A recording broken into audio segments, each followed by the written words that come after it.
Hi hello నమస్తే. ఈరోజు మనం సాకూరు గ్రామంలోకి అయితే వచ్చేసాం. ఈ సాకూరు గ్రామంలో ఏమేమి విశిష్టతలు ఉన్నాయో ఇప్పుడైతే చూసేద్దాం. ఇంకా లేట్ ఎందుకు. ఈ సాకూరు గ్రామంలో ముందుగా మనకి దివ్యతేజ విద్యానికేతన్ కాలేజ్ అయితే కనిపిస్తుంది. సారీ, ఇది స్కూల్ అంట. ఈ స్కూల్లో ఫస్ట్ నుంచి 10th క్లాస్ వరకు స్టడీస్ అయితే ఉన్నాయి. ఈ స్కూల్లో మీరు చదువుంటే అండ్ ఈ ఊరు మీకు తెలిసి ఉంటే కనుక ఖచ్చితంగా కామెంట్ చేయండి. ఇది పేరు దివ్యతేజ విద్యానికేతన్. ఈ ఊర్లో ఉన్న ఇంగ్లీష్ మీడియం స్కూల్.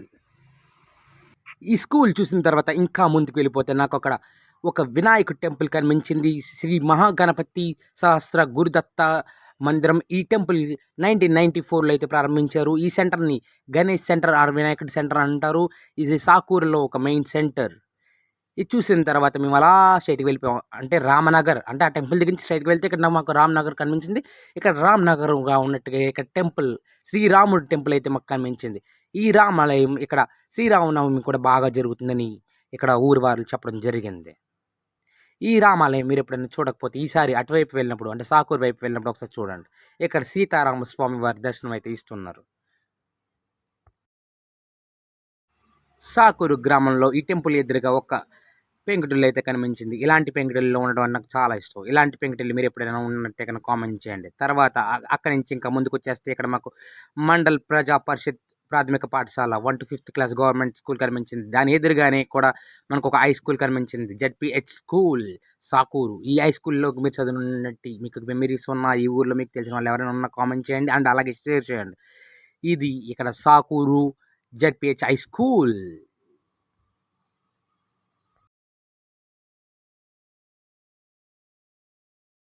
ఇక్కడ ఉన్న ఊరు వాళ్ళు నాకు ఇక్కడ శ్రీ కనకదుర్గ అమ్మవారి టెంపుల్ ఉంటుంది, చాలా బాగుంటుంది అంటే ఇక్కడికి వచ్చేసాం.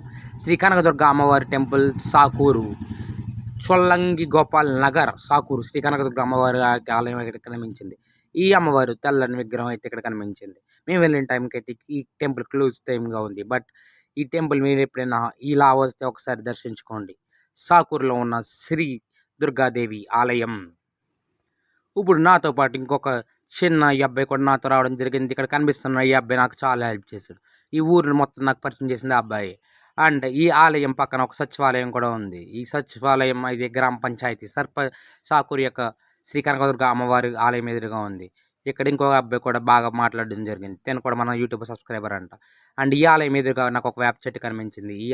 ఈ వేప చెట్టు శ్రీ కనకదుర్గ అమ్మవారి గుడి పక్కనే ఉండడం ఒక ప్రత్యేకత. ఇది చెప్పాను కదా, సాకూరు యొక్క గ్రామ పంచాయతీ. ఈ ఊరు మీరు ఎప్పుడైనా వెళ్ళుంటే మీకు తెలిసిన వాళ్ళు ఉంటే ఖచ్చితంగా షేర్ చేయండి. తర్వాత ఈ ఆలయంలో చివరగా శ్రీ సత్యేశ్వర స్వామి వారి దేవస్థానాన్ని చూసాం. ఇది ఒక శివాలయం, ఈ ఊరి యొక్క శివాలయం. ఈ ఊరి శివాలయం కూడా ఇక్కడ బాగా జరుగుతాయని చెప్పారు. శ్రీ స్వామివారి కళ్యాణం అది. ఎప్పుడైనా ఇటువైపు వెళ్ళినప్పుడు ఒకసారి చూడండి. ఈ ఊరికి మీరు రావాలనుకుంటే అమలాపురం నుంచి ఆటో 20 రూపాయలు, బస్ ఫెసిలిటీ కూడా ఉంది. కానీ రోజుకి ఒక బస్ మాత్రమే వస్తుంది. రావులపాలెం టు అమలాపురం వచ్చి కేవలం ఒక బస్ మాత్రమే సాకూరు వస్తుంది. సో దీనికి ఊరికి మీరు రావాలనుకుంటే కనుక ఖచ్చితంగా 20 రూపాయలు అమలాపురం నుంచి. ఇది సాకూరు గ్రామం. శ్రీ కుమారస్వామి మరియు అలాగే శ్రీ ఆంజనేయ స్వామి వారి విగ్రహాలను అయితే మేము చూడడం జరిగింది. మరి ఇన్ని చూసిన తర్వాత బాగా ఆకలేస్తుందని ఒక షాప్ దగ్గరికి అయితే వచ్చాము. ఇక్కడ షాప్ దగ్గర మిరపకాయ బజ్జీ, అరటికాయ బజ్జీ, పునుకులు వాళ్ళలోని ఎన్నో అమ్ముతున్నారు. ఇక్కడ కేవలం ఏదైనా 2 రూపాయలు ఏదైనా కేవలం 2, 10 రూపాయలు మాత్రమే. ఇక్కడ సెంటర్లో కరెక్ట్గా మన సాకూరు వెళ్ళే సెంటర్లో మాకు ఈ ఆంటీ గారి షాప్ అయితే కనిపించింది. ఈ ఆంటీ గారు చాలా బాగా పలకరించడం జరుగుతుంది. అండ్ మనం వీడియో తీస్తున్నాం, దాని గురించి కూడా అడిగారు. అండ్ మేమైతే ఇక్కడ ఒక మిరపకాయ బజ్జీ, ఒక అరటికాయ బజ్జీ తీసుకున్నాం. చాలా అయితే టేస్ట్ బాగుంది. ఈసారి మీరు వెళ్ళినప్పుడు ట్రై చేయండి.